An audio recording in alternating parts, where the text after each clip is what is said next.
Thank you. You seem to be coming here with a lot of passion.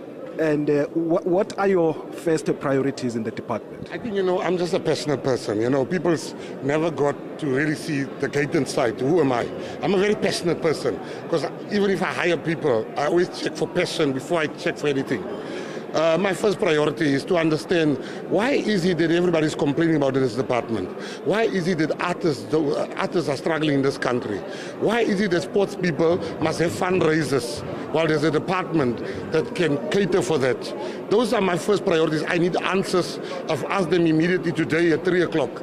I want to meet the top management so that they can answer those very difficult questions I would be posing to them. Of course, the other issue that you've raised yesterday that is trending on social media, the issue of drag racing, wanting it to be an official sport and probably going out of your way to make sure that it does happen. How do you intend to do that? Well, you see, the first thing that you must understand is that our kids love racing.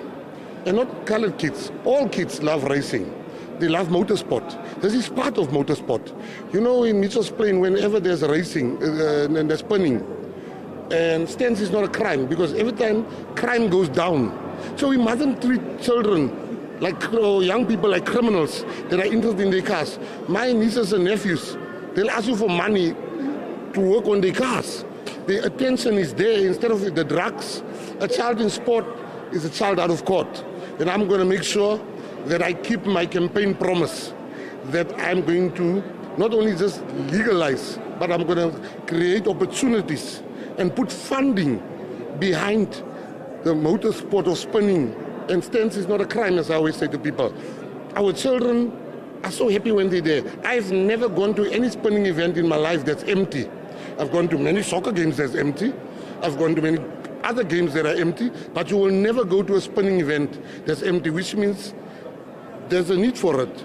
But we have got a high rate of road accidents in the country, and in some events we've seen that maybe cars get out of control and go into the crowds.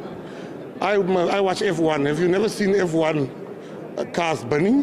Have you never seen F1 cars going out of control? It's part of the sport. In boxing, you can't say when one person has been dying in boxing, we must now stop boxing. When people are driving from here to Joburg without even racing, there's accidents. So we mustn't use accidents. Accidents is a natural set part of life. So I want to regulate it, less accidents. I want to regulate it, more safety. I want to have ambulances on site. I want to make sure that the cars are safe. I want to make sure that not everybody can just come with any car here and bump into other cars. I want to categorize drivers to say, you are F2, you are F3, you are F1. And I don't put my mind on something and then turn halfway through. We're gonna do this thing. Can you confirm whether you will be donating your salary? I'll be donating 100% of my salary to the Jocelyn Smith Foundation to look for missing children. It's one of the biggest regrets, one of the biggest things that is eating at me, the fact that we've not found Jocelyn. We're still looking for Jocelyn. We've given a reward for Jocelyn. And I can't lie about that because in 2 months you're going to interview me and say, show me, where did you... I'm going to give 100% of my salary to the Jocelyn Smith Foundation so that other children must be looked for that are missing. Because in this country, every 5 hours a child goes missing. And I just think that God has blessed me and I want to use my blessings and pay it forward and bless other people. Lastly, in your previous role as the mayor of the Beaufort West municipality, you undertook to do a fundraising for that yes. municipality, and an event was held in Sandton.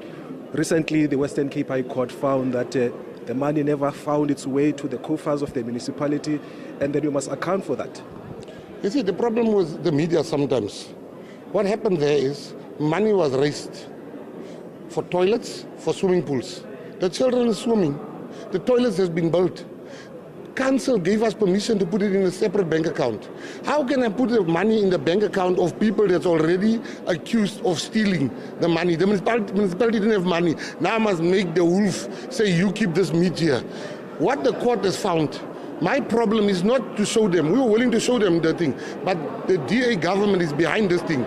They want to see my personal bank account stretching from when I was 10 years old. Why do they want to let them see what they want to see? But they're doing campaigning. They want to see what's happening in my accounts. I'm going to fight them until the Constitutional Court. The children are swimming. They were in charge of that department. The DA hates me. They fear me, and that's why they're writing all this nonsense. The court has said we must show them the bank accounts. I'm willing to do that, but now they want to see everything. I will never do that.